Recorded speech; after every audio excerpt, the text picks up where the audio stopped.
Silver Shoes, a middle-aged stallion and local silversmith, sat huddled against the door leading into his cabin. Though he had locked the door, he could still not feel safe until he had the comforting knowledge of some weight pressed up against the door, somehow expecting it would do more to keep out that which lurked just beyond the wooden barrier.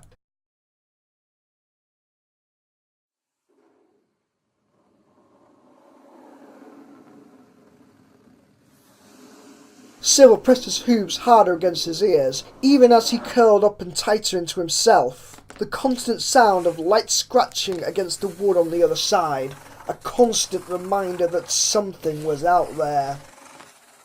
But worse, the scratching seemed a constant thing, as if whatever it was out there knew that he was in here, and it seemed intent on torturing him.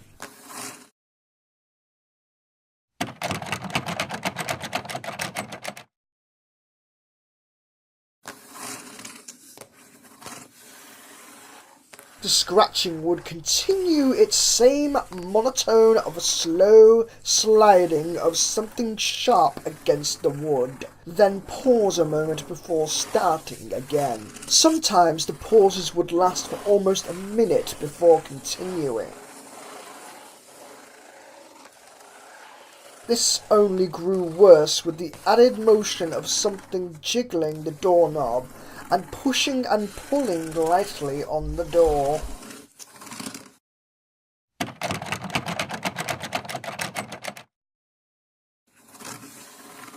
Then another scratch, then a jiggle, and finally a shake of the door.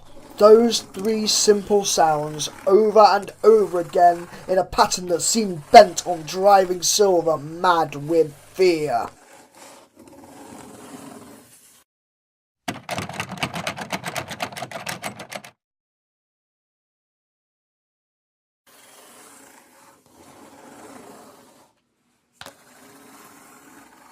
He sobbed, wrapping his hooves around his head as his attempts to muffle the noise seemed fruitless.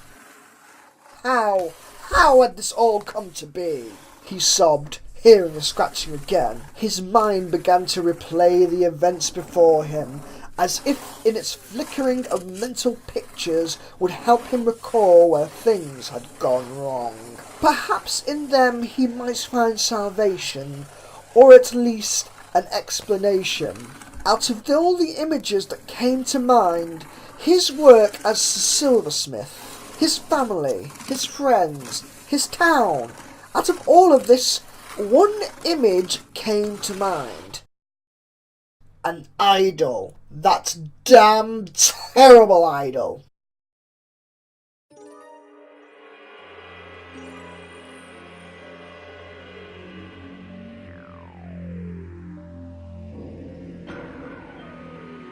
It was small, about the size of a mini watermelon. It was not that well made. A basic square base, with 4 curved spikes at the top and curving till the points aimed at the flat base of the idol. The base was decorated with old runes and images of figures. When they had found it, every pony had assumed it was some sort of old relic, and news of it spread, attracting archaeologists from across Equestria. The mine and its surrounding land soon became a dig for further artefacts. For a week the dig turned up little, save old pottery and some stone figures. One digger said they might have found a tunnel leading to what is assumed to be a complex of some sort. Of course, no pony was able to find out, as on the last day of that week, things began to change.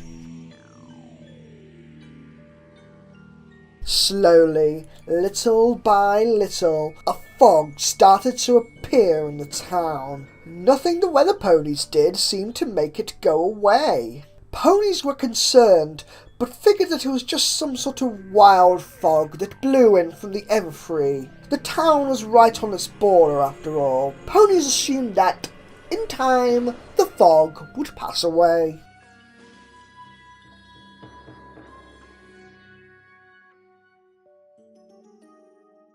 The fog slowly began to grow, hour by hour, until it engulfed the entire town in a thick, white, hazy screen. Ponies couldn't see barely a hoof in front of them. That's when the screaming began.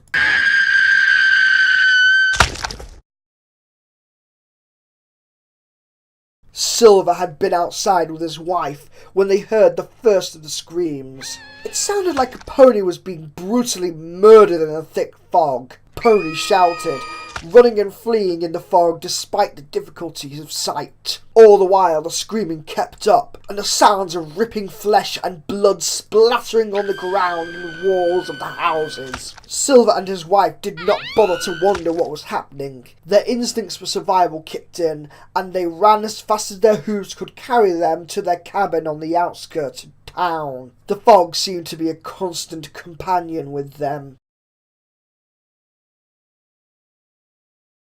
They were just a few feet from their home when Silver's wife tripped and fell. Silver turned, ready to go back and run to help his wife, but any such thoughts failed when he heard the screaming, the sounds of ripping flesh evident in the air.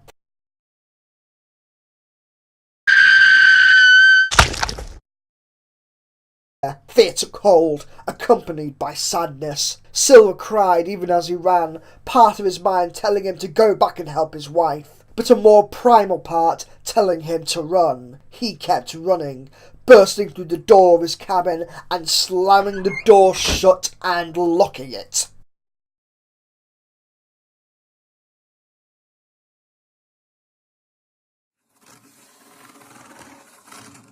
And so here he was, locked in his home, curled up in a ball, weeping, crying. Outside, the sound of scratching continued.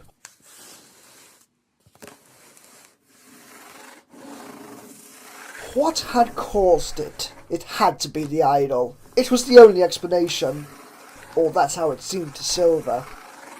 Somehow it had brought the fog, and with the fog had come what?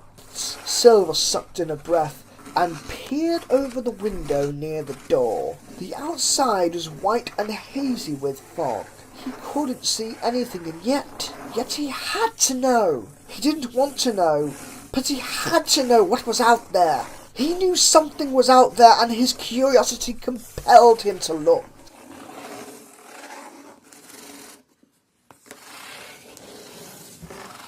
Slowly, surely, he crawled over to the window, the scratching at the door never stopping. Slowly, he peeked out the window. He didn't see anything.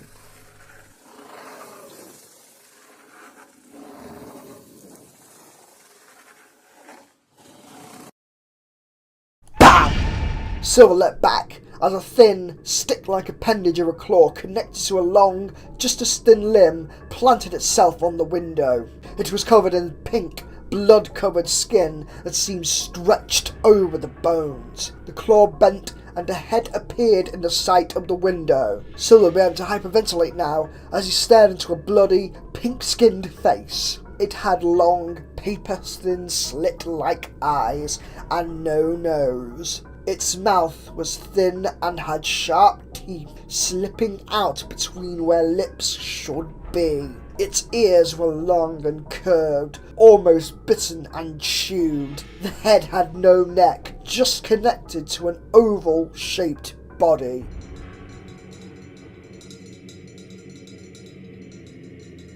The creature stared at him. Then it tapped on the glass before its claw reached out beyond the window's view to where the door would be.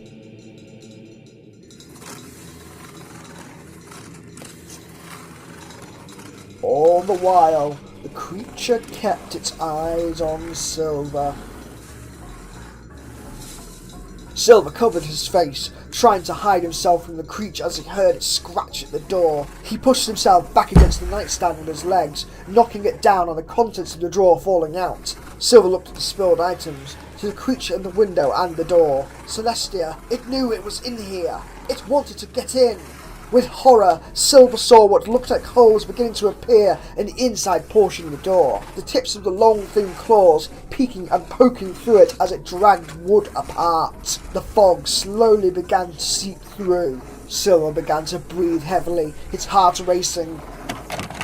The thin claw-like fingers flicked at the lock, trying to undo it with what little movement the creature had. Silver looked around for any means of escape. There was none, of course, until his eyes saw it. It was his gun, an old Griffin model he had purchased as a means of self-defense. It took a long time to reload, and the ball bullet was not the most accurate, but it was the top of the line in the Griffin Kingdoms. Silver didn't know if it would work on whatever it was trying to get in. He had one shot. That was it. That was the way out. Silver began to cry and laugh at the same time. He was dead! He was going to die!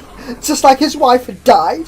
Just like every pony in the town had died. He might as well die quickly than however which way this creature outside would end him. Slowly, Silver took the gun in his hooves. A smile crept along his face as tears rolled down his eyes. He placed the gun to his head and pulled the trigger.